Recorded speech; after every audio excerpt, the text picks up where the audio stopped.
A customer at my cafe screamed, "Your baby is being born across the street right now, and this is what you're doing?" I was making a vanilla latte when this woman started screaming at me from the other side of the counter. Her face was bright red like she'd been running. "Your baby is being born across the street right now, and this is what you're doing?" I finished pouring the milk and looked up at her confused. "Ma'am, I'm just doing my job." That's when things got crazy. She actually came around the counter, which customers are not allowed to do, and grabbed my arm hard enough to leave marks. Her nails dug into my skin through my work shirt. "Let's go," she said, pulling me toward the door. "You were absent during this whole pregnancy, but you're not going to miss the birth of your daughter." I tried to pull away, but she had this death grip on me. My manager, Eddie, just stood there with his mouth open, not helping at all. "Lady, I don't have a wife, and certainly not a pregnant one," I said, trying to make sense of what was happening. She snorted and dragged me harder. "Yeah, 'cause you never cared to meet Lana or the rest of her friends and family," she spat back at me. My brain was spinning, trying to think of any Lana I knew. I went through every girl I'd talked to in the past year. Nothing. No Lanas at work, or gym, or anywhere. I've never met a Lana before. She stopped at the cafe door and turned to glare at me. "You better not say that in the delivery room." Before I could argue more, she yanked me across the street to the hospital. The emergency room was packed, but she marched right past everyone to the maternity ward, like she owned the place. At the sign-in desk, there was a young nurse with a butterfly tattoo on her wrist, who looked up and immediately frowned at me. "So this is the guy?" the nurse asked the crazy woman. "Yep, this is him," the woman said. "Can you believe how irresponsible and toxic he is? He doesn't even remember her name." The nurse shook her head at me like I was the worst person alive. "Room 367. They're all waiting for you." I wanted to run, but the woman still had my arm in her iron grip. She pushed me into the elevator and pressed the button for the third floor. When the doors opened, there was an older couple standing in the hallway. The man was tall and bald with arms like tree trunks. The woman was shorter with the same nose as the crazy lady who'd kidnapped me. "You must be Lana's parents," I said, hoping they'd be reasonable. The dad's face turned purple. "Disgraceful," he growled, and then actually spit on my shoes. The mom just stared at me with pure hatred. "How dare you show up now after everything you put our daughter through?" I was about to explain that I had no idea what was happening when a younger guy came out of a room down the hall. He was built like a football player with blonde hair and a jaw that looked like it could cut glass. He walked straight up to me and without warning punched me square in the face. Pain exploded through my jaw and I tasted blood. I stumbled back into the wall holding my face. "Sorry," he said, cracking his knuckles. "I needed to get that out." "Who are you?" I mumbled through the pain. "Paul, Lana's boyfriend," he said. "The one who's been there for her while you pretended she didn't exist." Every single person I met kept giving me these death stares. A doctor walked by and shook his head at me. A pregnant woman in a wheelchair actually hissed. No one believed me when I said I didn't know who Lana was. Finally, Paul pushed me toward room 367. "Get in there. She's about to deliver." The delivery room was chaos. Nurses were rushing around with equipment and machines were beeping everywhere. There was a woman on the bed screaming, but I couldn't see her face because of all the medical staff around her. A doctor in blue scrubs pointed to a chair in the corner. "Father stays there until we're ready," he said. I sat down, still holding my aching jaw. The screaming got louder, and then suddenly stopped. A baby's cry filled the room. The nurses were cleaning something off and wrapping it in a pink blanket. "You can come see your daughter now," one of them said to me. My legs felt like jello as I walked toward the bed. As I got closer, the medical staff moved aside, and I finally saw the woman's face. Everything clicked at once. The room started spinning. Lana, I did know her. That house party 6 months ago when I was completely wasted. We'd made out by the pool and then nothing.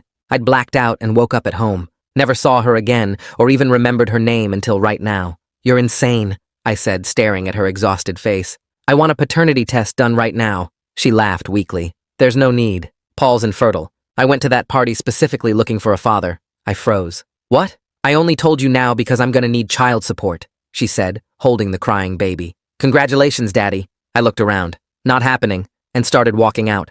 Her dad blocked me. His chest was inches from mine, and I could smell coffee on his breath mixed with hospital antiseptic. Lana's mom tightened her grip on my other arm, her fingers digging into the bruises she'd already made dragging me here. I looked between them, trying to figure out if I could shove past without getting hurt worse than I already was. The dad was bigger than me by at least 50 pounds, and he had that look people get right before they hit someone. My brain was doing math on how much trouble I'd be in if I fought my way out versus how much danger I was in if I stayed. Behind them, Lana was saying something to the nurses, but I couldn't hear over the blood rushing in my ears. The baby was still crying that newborn cry that sounds like a car alarm.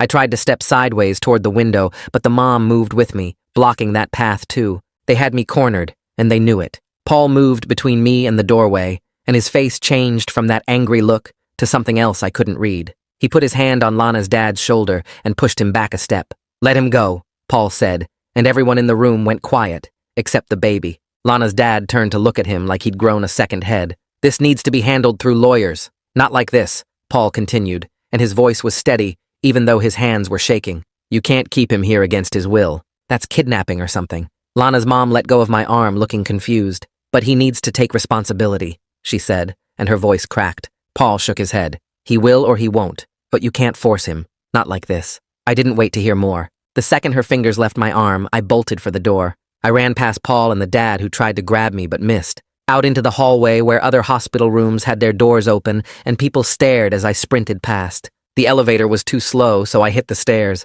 taking them two at a time and nearly falling twice. My work shoes weren't made for running, and they slapped loud against the concrete steps. I burst through the ground floor exit door and kept running across the parking lot. Cars honked as I ran between them, not looking. My jaw was throbbing where Paul had punched me, and every breath hurt in my chest.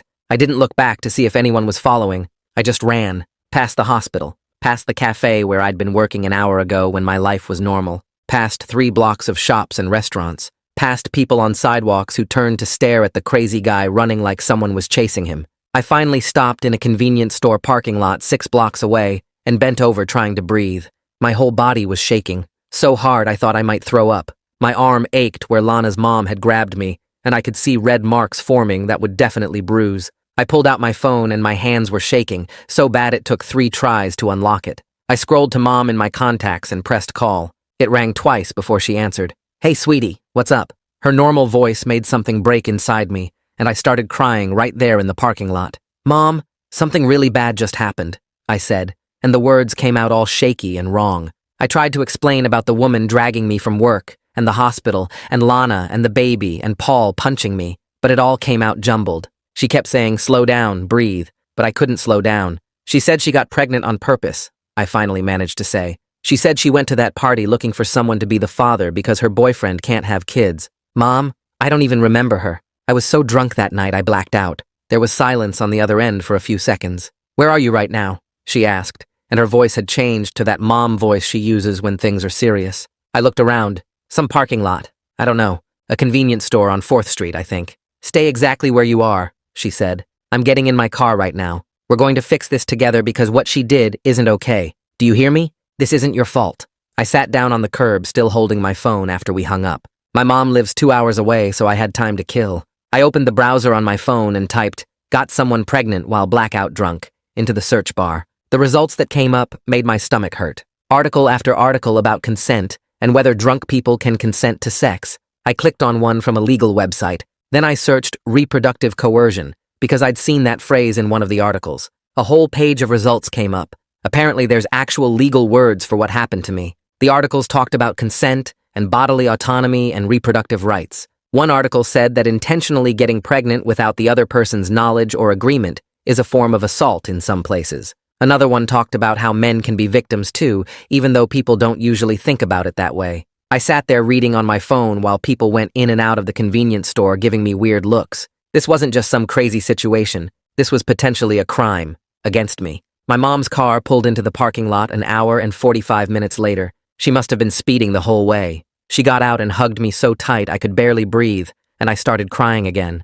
"Let me see your face," she said, pulling back to look at my jaw where Paul had hit me. It was already swelling up and probably turning purple. She looked at my arm next where the finger marks were dark red against my skin. "We're going to the emergency room right now," she said. "We need to document this." I started to argue that I was fine, but she gave me that look that means don't even try. We got in her car and drove back to the hospital I'd just run away from. Different entrance this time, the actual ER. We checked in at the desk, and I had to explain to the nurse what happened. She took pictures of my jaw and my arm with a camera. Then a doctor came in to examine me. He was older, maybe 50, with gray hair and glasses. He asked me careful questions about what happened, who hit me, who grabbed me, whether I'd agreed to go to the hospital. "So you were physically forced against your will?" he asked, writing notes. I nodded. "You should file a police report," he said, looking up from his clipboard. "What happened to you isn't legal. The assault, the false imprisonment, none of it." We left the ER with paperwork documenting my injuries and drove straight to the police station. It was almost 8 at night by then, and I was exhausted, but my mom insisted we do it right away. The officer at the desk looked bored until I started explaining what happened. Then he looked skeptical. He kept interrupting to ask questions. "Why didn't you just leave the hospital?" he asked for the third time. I tried to explain how trapped I felt with Lana's whole family surrounding me in an unfamiliar building, how her dad was blocking the door and her mom had my arm, how Paul had punched me, and I was scared of getting hit again. The officer wrote it all down, but I could tell he didn't really get it. He probably thought I should have just pushed past them or called security or something. He took my statement and the ER paperwork and said someone would follow up. I didn't believe him, but at least it was on record now. My mom wouldn't let me go back to my apartment. "What if they show up there?" she said, and I realized she was right. Lana's family knew where I worked, so they probably knew where I lived too. We drove to her place and she set me up on the couch with blankets and pillows. I lay there in the dark after she went to bed, but I couldn't sleep. My brain kept trying to remember that party 6 months ago. I remembered going with some guys from the gym. I remembered the house was big with a pool in the back. I remembered doing shots in the kitchen. Then nothing. Just blank, empty space where memories should be. I tried so hard to picture Lana's face before today. Tried to remember talking to her or dancing or anything. But there was nothing there. Just black. I must have passed out or blacked out and someone got me home somehow. I never knew anything happened with anyone. Never knew there was a Lana. And now there was a baby. My brain couldn't make it make sense. I called work the next morning before my shift was supposed to start. Eddie answered on the second ring. "Hey man, are you okay?" he asked before I could say anything. "I saw that woman drag you out yesterday. What the hell was that about?" I explained the whole thing. The hospital, the baby, Lana admitting she did it on purpose, Paul punching me, running away. Eddie was quiet for a minute after I finished. "That's insane," he finally said. "Like actually insane. You were literally kidnapped from work." "I know," I said. "I filed a police report and everything." "Good," Eddie said. "I'll back you up. I saw the whole thing. She came around the counter and grabbed you and you were trying to get away. I'll give a witness statement if you need one. And don't worry about work. Take whatever time you need." I thanked him and hung up, feeling slightly less alone. I spent the rest of the morning on my mom's couch with my laptop researching family law attorneys in the area. Every website I clicked on made me feel more hopeless. Consultation fees were $200, $300. Some didn't even list prices, which meant they were definitely too expensive. The retainer fees were even worse. $3,000, $5,000. One place wanted $10,000 up front. I made barely above minimum wage as a barista. I had maybe $800 in my savings account. Most of these lawyers cost more for one meeting than I made in a week. I kept searching anyway, writing down names and numbers, trying to find someone I could maybe afford. My mom came in and sat next to me. "How bad is it?" she asked, looking at the screen. I showed her the numbers. She was quiet for a minute. "I have some money saved up," she said, "for a new car, but this is more important." I didn't want to take her money, but I also knew I couldn't fight this alone. I nodded, and she picked up her phone right there, pulling up a list of family law attorneys she'd already researched. She started calling them one by one, asking about consultations and availability. The first two couldn't see me for over a week, but the third had an opening tomorrow morning. She booked it, and then called 2 more places, setting up meetings for the day after. I sat there watching her take charge of this mess, feeling like a kid again instead of a grown man with a job and his own apartment. That night I barely slept, running through what I'd say to these lawyers over and over in my head. The next morning, my mom drove me to the first consultation in a glass office building downtown.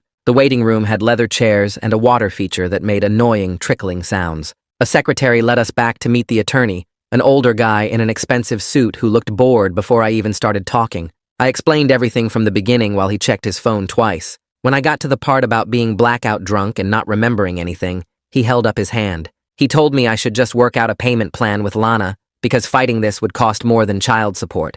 I mentioned that she admitted to doing this on purpose, and he shrugged, saying that didn't matter once a baby existed. My mom asked about reproductive coercion, and he actually laughed, saying that wasn't a real legal concept for men. We left after 15 minutes, and I felt sick, like maybe everyone would see it that way. The second consultation the next day was in a smaller office across town. This attorney was a woman around 40, who at least listened to the whole story without interrupting. She took notes and asked good questions about the timeline and what Lana had said at the hospital. When I finished, she leaned back and admitted she didn't have much experience with cases like mine. She'd mostly handled divorces and custody disputes between married couples. She said I needed someone who specialized in reproductive rights and men's issues, then wrote down a name on her business card, Quentin Fowler, 2 towns over. She said he'd argued cases about reproductive fraud before and would understand what I was dealing with. My mom called his office from the parking lot and got an appointment for that afternoon. We drove 40 minutes to a residential area where his office turned out to be a converted house with a small sign out front.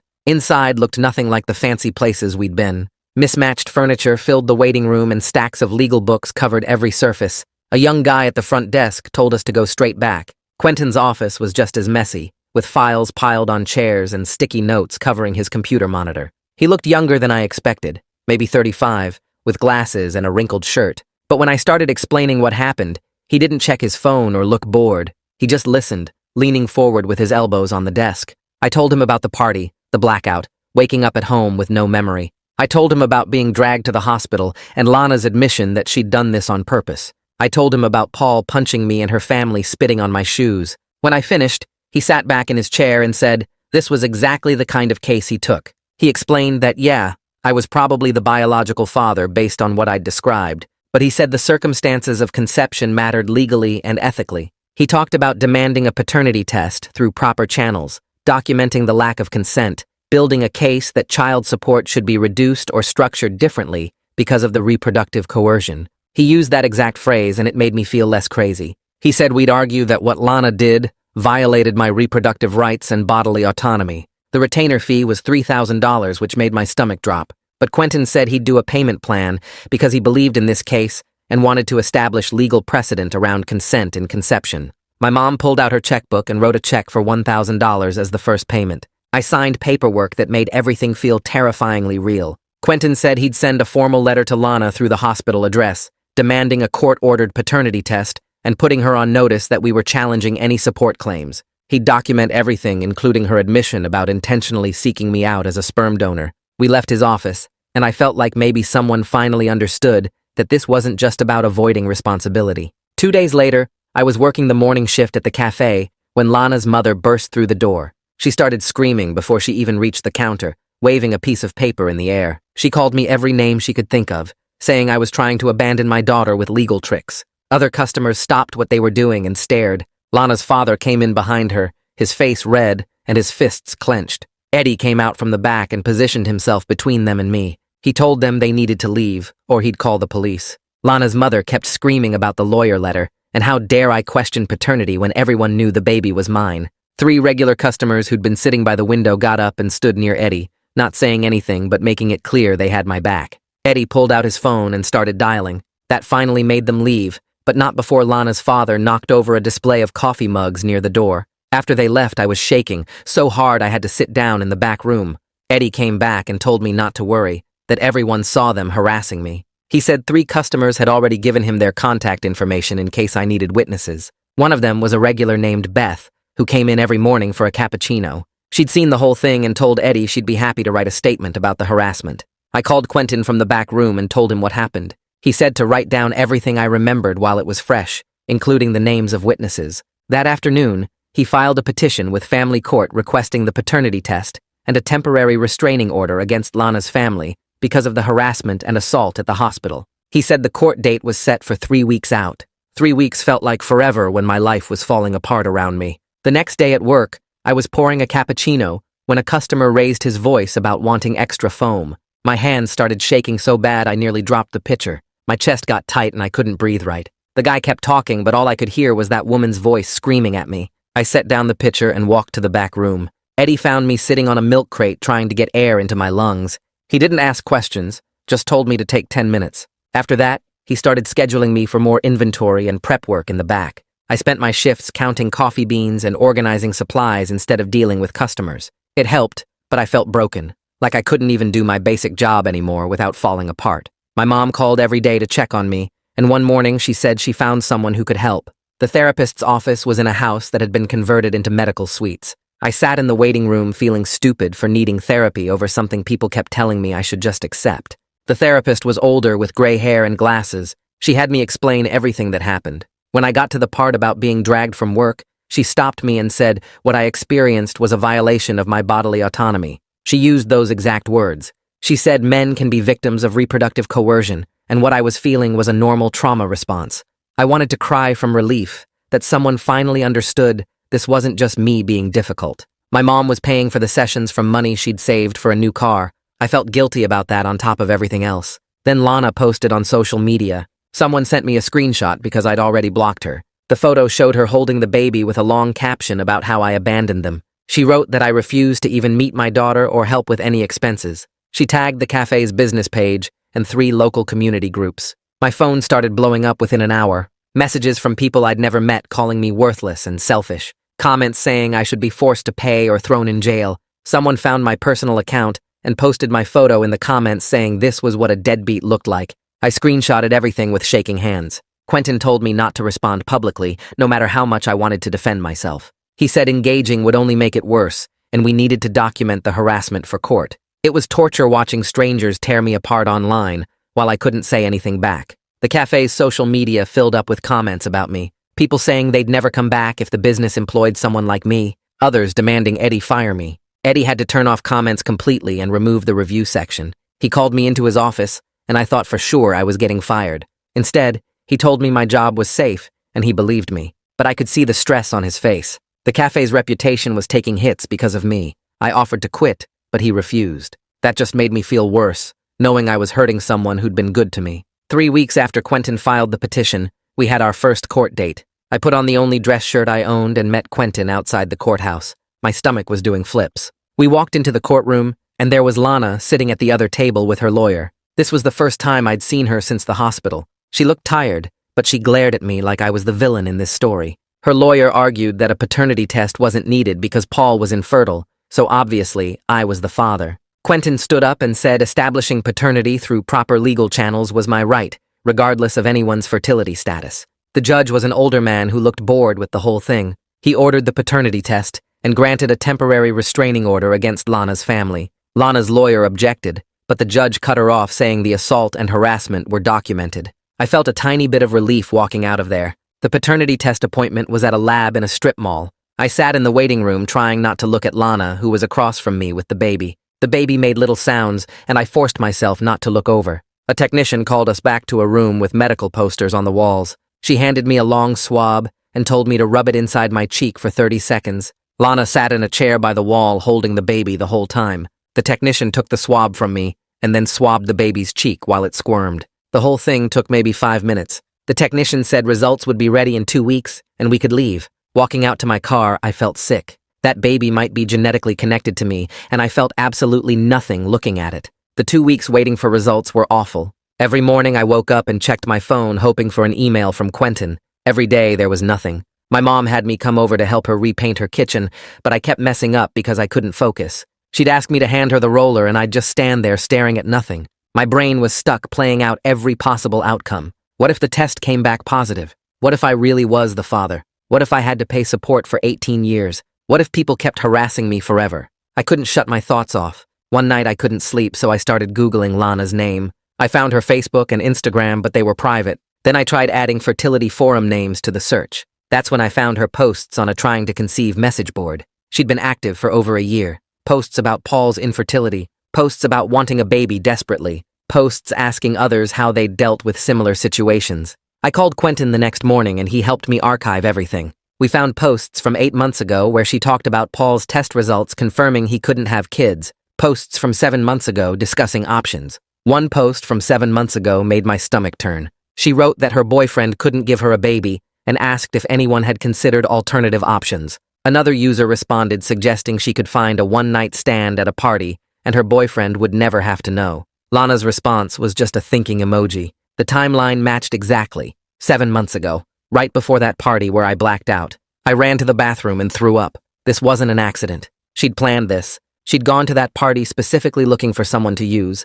I was just some random guy she'd picked because I was drunk enough not to remember. Quentin said this evidence was huge for our case. It proved intent and premeditation. It showed this was reproductive fraud, not just an unexpected pregnancy, but knowing the truth just made everything feel more violating. I hadn't just been used. I'd been hunted. Quentin spent the next 2 days building our case around those forum posts. He printed everything and organized it into a timeline showing Lana's planning. She'd posted about Paul's test results in March. She'd asked about alternative options in April. The party where I blacked out happened in May. Quentin explained this proved intent to deceive. He said judges consider circumstances of conception when setting support amounts. If we could show I was deliberately targeted without my knowledge or agreement, then my financial responsibility might be reduced. The evidence made me feel slightly less crazy, but also more violated knowing she'd actually planned it. My first therapy session happened 3 days after finding the posts. The therapist was older with gray hair and asked me to explain what brought me in.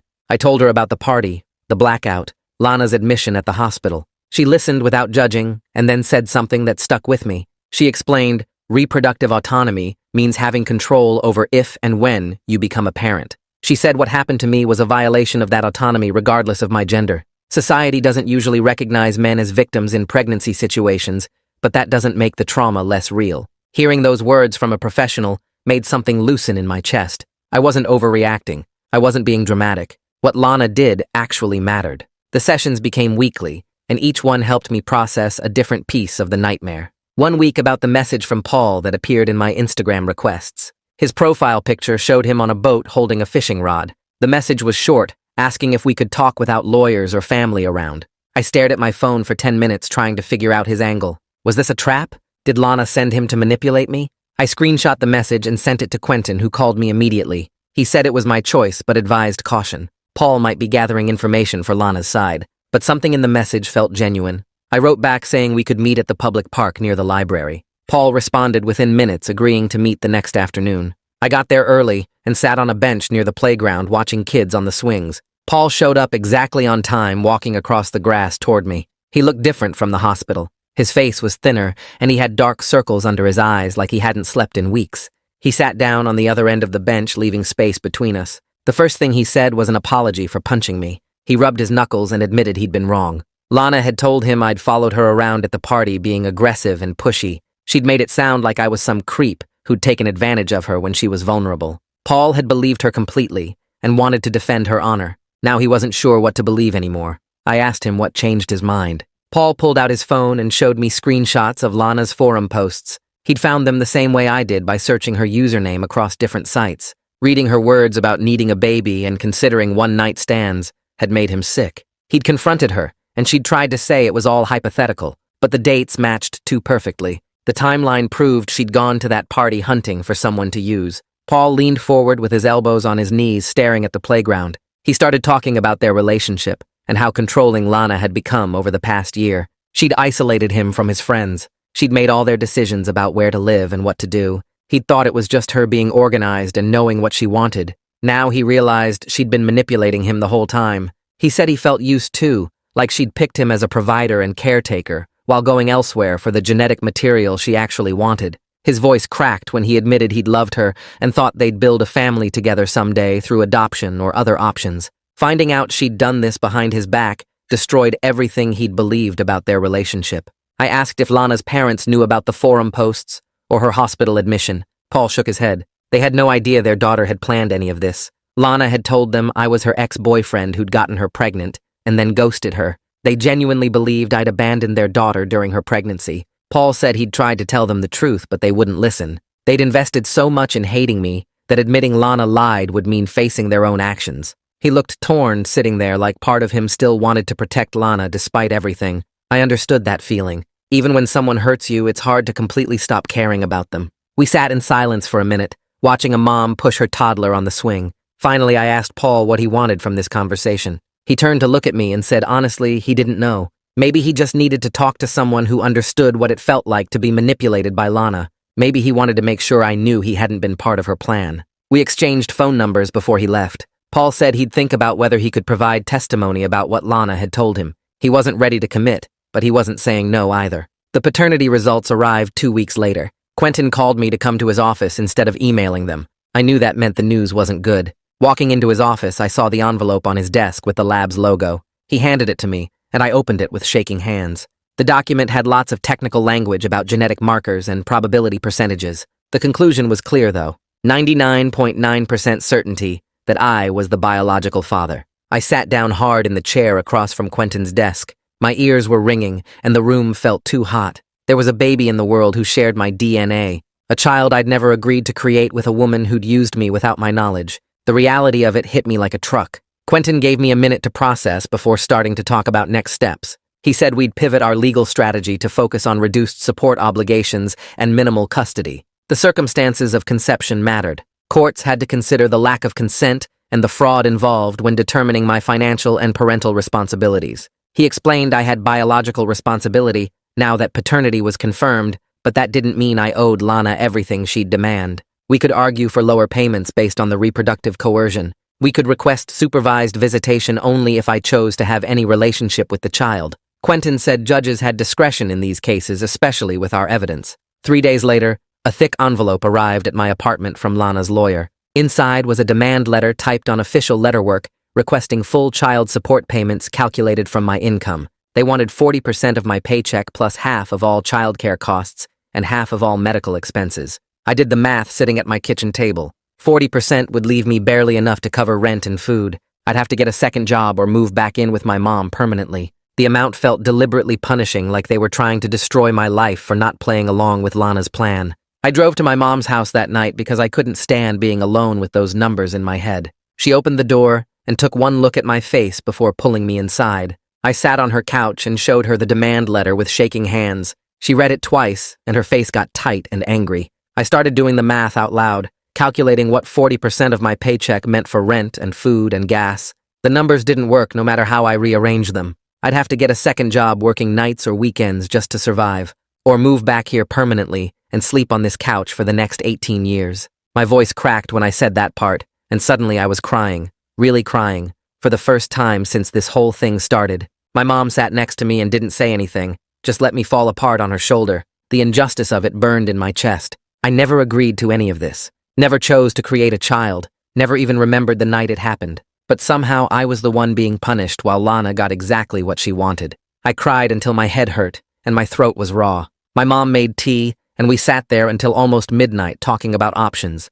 She offered to let me move back in, but I could see the worry in her eyes about money. She was barely making it herself on her salary. I couldn't become another burden for her to carry. The next morning, I met with Quentin at his office to discuss our response. He'd already started drafting paperwork arguing for reduced support based on reproductive fraud. The document was thick, full of legal language about consent and bodily autonomy. He showed me sections citing the forum posts where Lana discussed seeking alternative options for having a baby. Other parts referenced her admission in the hospital about going to that party specifically to find a father. Quentin explained we were requesting support be calculated at a lower percentage given the circumstances. He also wanted custody arrangements to be minimal and supervised only, arguing I had no relationship with this child and the conception involved trauma. I signed the papers authorizing him to file everything with the court.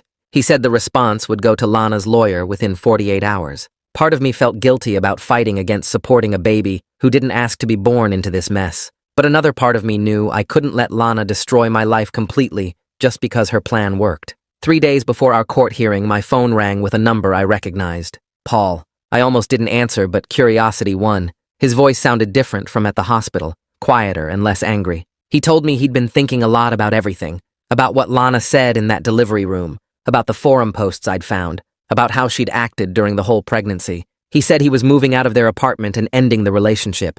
His voice got rough when he said he finally was accepted that she'd manipulated both of us. Then he said something that made my heart race. He was willing to testify at the hearing about what Lana had told him regarding her intentions, about how she'd admitted Paul was infertile and she needed to find someone else, about conversations they'd had during the pregnancy, where she seemed more focused on getting financial support than anything else. I asked him why he was doing this, and he was quiet for a minute. Then he said, because it was the truth, and he was tired of protecting someone who'd used him as much as she'd used me. We talked for almost an hour about logistics and what Quentin would need from him. When we hung up, I immediately called Quentin to tell him about Paul's offer to testify. Quentin sounded excited, saying Paul's testimony could be huge for our case. The courthouse was cold and echoey when we arrived for the hearing. Quentin carried a briefcase full of documents while I tried to keep my hands from shaking. Lana sat on the other side of the courtroom with her lawyer, a tall woman in an expensive suit. Lana wouldn't look at me. Paul showed up 20 minutes before we started, nodding at me from across the room. The judge was an older man with gray hair who looked tired. Lana's lawyer went first, painting me as someone trying to escape responsibility. She talked about the baby's needs and my obligation as the biological father. She made it sound like I'd known about the pregnancy all along and just didn't care. My jaw clenched, listening to her twist everything. Then Quentin stood up and started presenting our evidence. He showed the forum posts where Lana discussed wanting a baby despite Paul's infertility. He read parts of her admission from the hospital where she said she went to that party specifically looking for a father. He talked about consent and reproductive coercion and bodily autonomy. The judge leaned forward, actually paying attention. Then Quentin called Paul to testify. Paul walked to the witness stand looking nervous but determined. Under oath, he confirmed that he was infertile and had been in a relationship with Lana. He described conversations where Lana talked about her options for having a baby. He testified about what she'd said in the delivery room about intentionally seeking me out. Lana's lawyer objected several times, but the judge let Paul continue. When Quentin asked about the forum posts, Paul confirmed he'd seen similar conversations between Lana and her friends about finding someone at parties. The courtroom felt different after Paul's testimony. Even Lana's lawyer looked surprised. Then it was Lana's turn to take the stand. She looked small sitting there, nothing like the confident woman from the hospital. Quentin asked her about the forum posts, and she claimed they were just hypothetical discussions between friends. She said our encounter at the party was mutually desired and meaningful. But when Quentin pressed her on details, her story started shifting. First, she said we'd talked for hours. Then she said it was more like an hour. She couldn't remember what we supposedly talked about. Quentin asked why she never tried to contact me after the party if we'd had such a meaningful connection. Lana stumbled over her answer, saying she lost my number.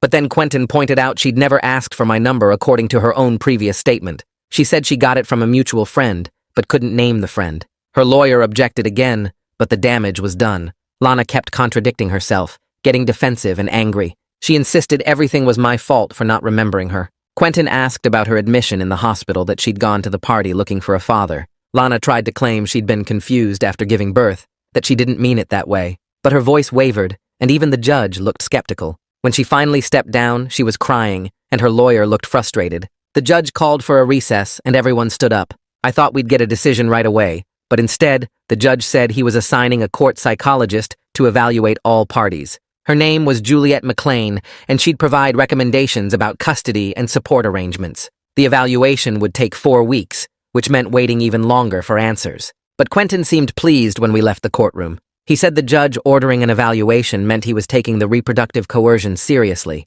If he'd dismissed our arguments, he would have just ruled immediately. 4 weeks felt like forever, but it also gave us more time to build our case. Paul caught up with us in the parking lot and asked how I thought it went. I told him his testimony had clearly made an impact. He looked relieved, like he'd been worried about doing the right thing. We shook hands before he left, and it felt strange having this connection with someone who'd punched me just months ago. Juliet's office was in a medical building downtown with plants in the waiting room. She was younger than I expected, maybe late 30s, with glasses and a calm way of talking. The evaluation session lasted 2 hours. She asked about my memory of the party, and I admitted I had none. She asked how I felt about having biological responsibility for a child I never agreed to create.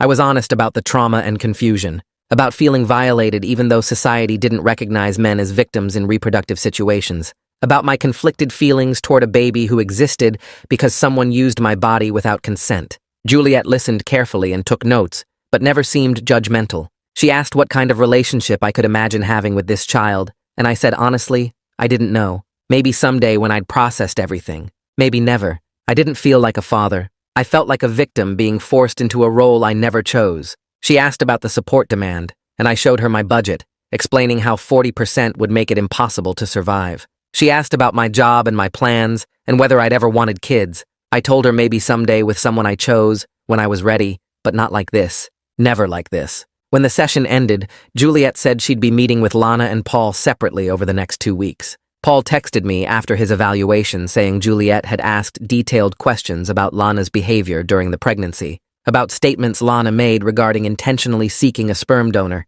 about the forum posts and conversations with friends. He said Juliet seemed to understand this wasn't a typical paternity case, that there were layers of manipulation and consent issues that mattered. Paul felt hopeful after his session, and that made me feel slightly better too. At least someone in an official position was taking this seriously, instead of just assuming I should accept everything. My therapist had been suggesting for weeks that I attend a support group for men dealing with reproductive coercion. I'd resisted because part of me felt embarrassed about the whole situation, but after the evaluation with Juliet, I decided to go. The group met in a church basement on Tuesday nights. There were 6 other guys there ranging from early 20s to maybe 50. Each of them had stories about being trapped by pregnancy they didn't agree to. One guy's girlfriend had lied about birth control. Another had a one-night stand where the woman said she couldn't get pregnant. A third had been told his girlfriend had an IUD when she didn't. Hearing their stories made me feel less alone and less crazy. Society didn't talk about men as victims in reproductive situations, but it happened more than people realized. We weren't deadbeats trying to escape responsibility. We were people whose consent had been violated in ways that had permanent consequences. The group leader talked about setting boundaries and processing trauma, about the difference between biological responsibility and emotional readiness, about how we could fulfill legal obligations without pretending to have feelings we didn't have. Walking out of that church basement, I felt lighter somehow. Like maybe I wasn't broken for struggling with something everyone said I should just accept. My mom called me the next afternoon sounding confused. She said Lana's parents had tried to contact her directly. They'd called her work number somehow and asked if they could talk. My mom refused to engage without lawyers present like Quentin had instructed, but she said they seemed different from before, less hostile and more confused. They kept asking questions about what actually happened at that party, about whether I really didn't remember Lana, about the timeline of events. My mom said Lana's mother had sounded almost apologetic, though she didn't actually apologize. It seemed like Paul's testimony at the hearing had planted seeds of doubt about their daughter's version of events. They'd invested so much in believing I was the villain that questioning Lana meant questioning their own actions, the spitting and the death stares and the assault they'd enabled. My mom told them any communication needed to go through Quentin and hung up, but she said something in their voices had changed, like maybe they were starting to see cracks in Lana's story. 2 weeks later, Quentin called me to his office because Juliet's evaluation report had arrived. I sat across from his desk while he flipped through the pages, his expression getting more positive with each section he read. The report was 20 pages long with detailed notes from all the interviews and evidence review. Juliet had written that the documented reproductive fraud was a major factor that should influence support obligations. She recommended setting payments at a lower percentage that would increase slowly as my income grew over time. The report also said I should only have supervised visitation rights if I chose to pursue any relationship with the child. Juliet had included a whole section about trauma and consent violations, acknowledging that I had the right to set boundaries around a situation I never agreed to. Quentin looked up at me and said, this was exactly what we needed. The report gave us strong backing for everything we'd been arguing in court. He made copies and started preparing for the next hearing scheduled in 3 days. I left his office feeling something I hadn't felt in months, like maybe the system was actually listening to what happened to me, instead of just assuming I should accept everything. The courthouse was packed when we arrived for the hearing.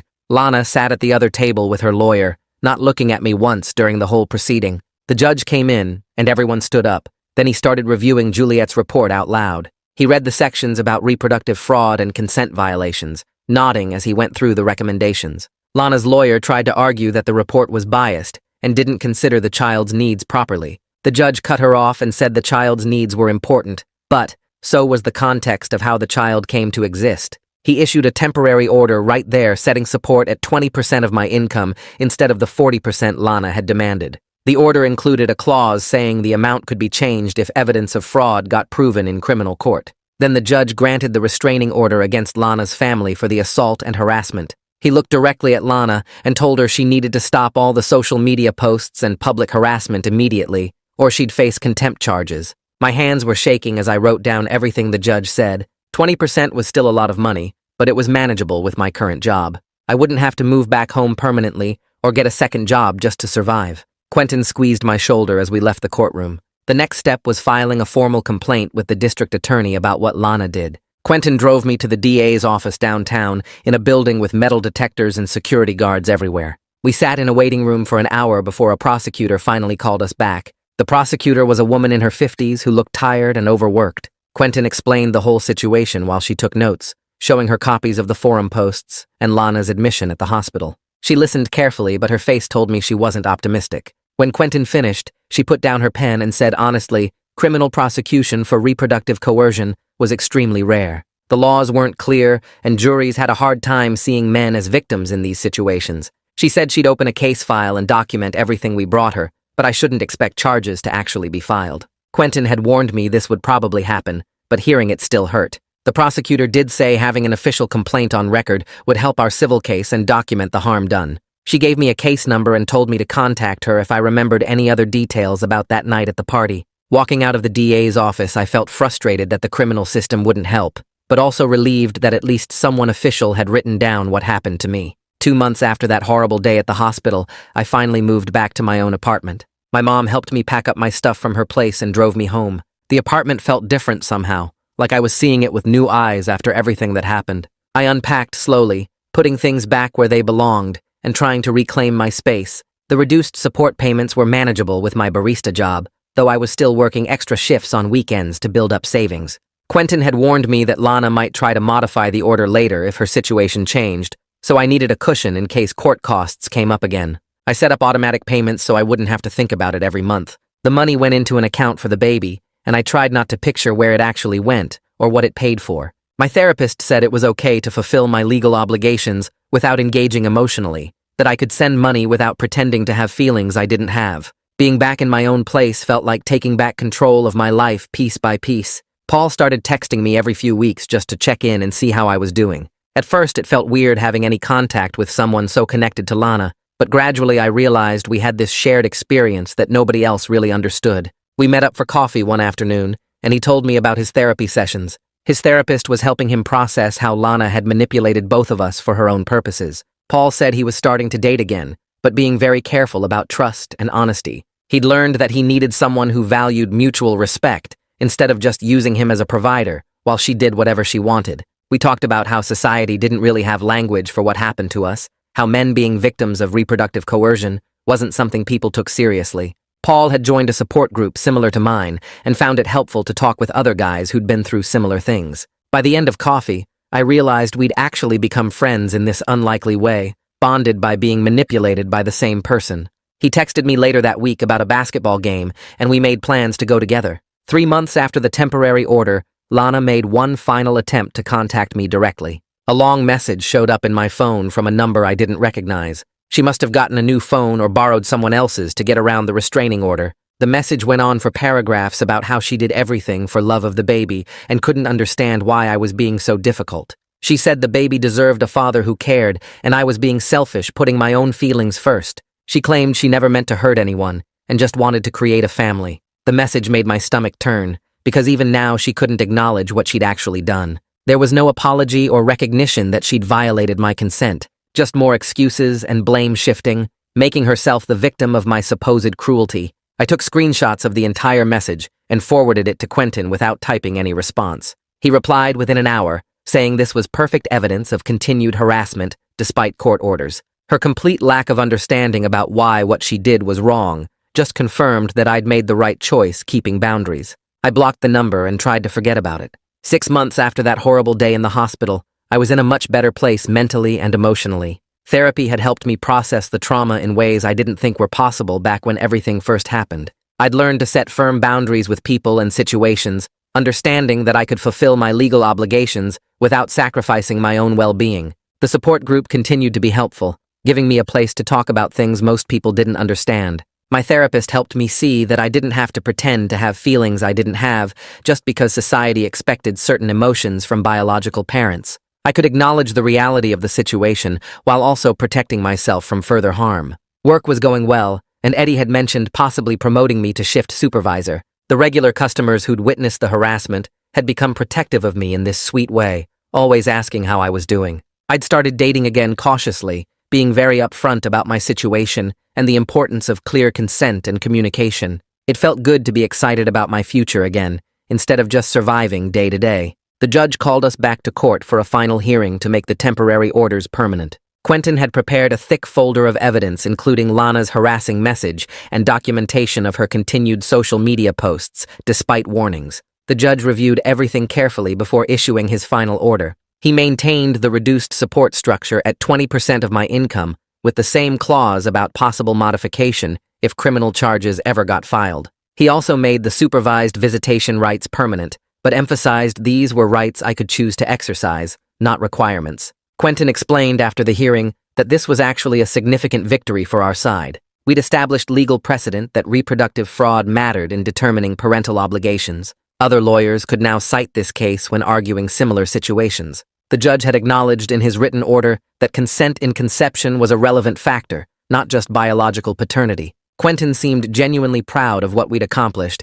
even though I still felt conflicted about the whole situation. Walking out of the courthouse that day felt different from all the other times, like maybe this chapter was actually closing. I spent a lot of time thinking about whether to pursue visitation rights now that everything was settled legally. My therapist said there was no right or wrong answer, just what felt authentic to me and my situation. I talked to Paul about it, and he said he'd support whatever I decided. My mom wanted me to at least meet the baby once, but she also understood why I was hesitant. After weeks of consideration, I decided not to pursue visitation for now. I needed to focus on my own healing and building a stable life for myself. The trauma of how this child came to exist made it impossible for me to separate those feelings from any potential relationship. Quentin assured me I could revisit the decision in the future if my feelings changed. He said there was no legal or moral requirement to have a relationship with a child created through violation of my consent. That validation from my lawyer helped me feel less guilty about my choice. I would fulfill my financial obligations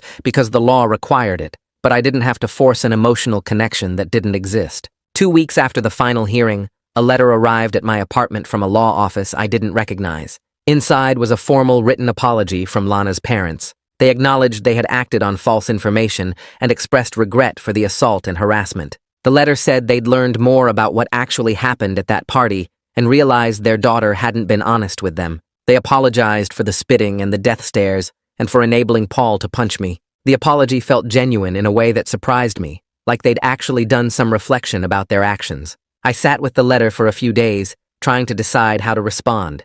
Eventually, I wrote back through their lawyer accepting the apology, but explaining I wasn't ready to have direct contact. I asked Quentin to maintain the restraining order even with the apology. Just because they felt bad now didn't erase what they'd done or make me feel safe around them. People who were that quick to violence based on one person's story weren't people I wanted in my life. The restraining order would stay in place, and they would stay away from me and my workplace. That boundary felt necessary for my continued healing and safety. 3 weeks after the final court order, Eddie pulled me aside during my shift and told me I was promoted to shift supervisor with a $2 raise. He said he was impressed by how I handled everything with dignity when most people would have fallen apart completely. The promotion meant more responsibility, but also more money and better hours, which helped me feel like my life was actually moving forward instead of staying stuck. The regular customers who'd witnessed the harassment started treating me differently too. Mrs. Smith, who came in every morning for her black coffee, started bringing me homemade dumplings twice a week.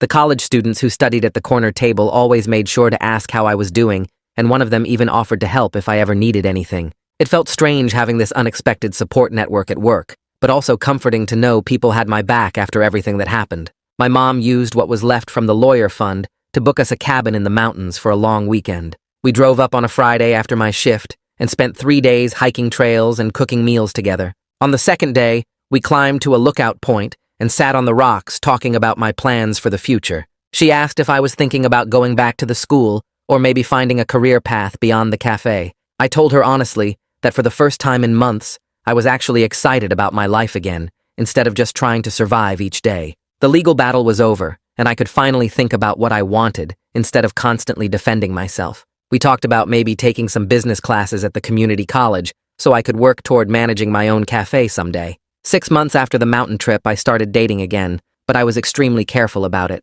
On first dates, I was upfront about my situation and why clear consent and communication mattered so much to me in all aspects of relationships. Some women got uncomfortable and never called back, which was fine because I needed people who understood boundaries. Others listened and asked thoughtful questions and seemed to respect what I'd been through. It was scary being vulnerable about what happened, but my therapist said the right people would understand and the wrong ones would filter themselves out. I went on dates with 4 different women over those months, and while none of them turned into serious relationships, I learned I could trust my judgment again. A year after that horrible day in the hospital, I was genuinely doing well. I had my supervisor position at the cafe and was enrolled in 2 business classes at the community college. My apartment felt like home again instead of a place I was hiding. I still saw my therapist monthly, but the panic attacks had mostly stopped. I'd learned that healing wasn't about forgetting what happened or forgiving Lana for violating my consent. It was about reclaiming my autonomy and refusing to let someone else's actions define my worth or control my future. The baby existed somewhere in the world as a biological fact, but I'd made peace with my decision to maintain boundaries while fulfilling my legal obligations. My life belonged to me again, and that was what mattered most.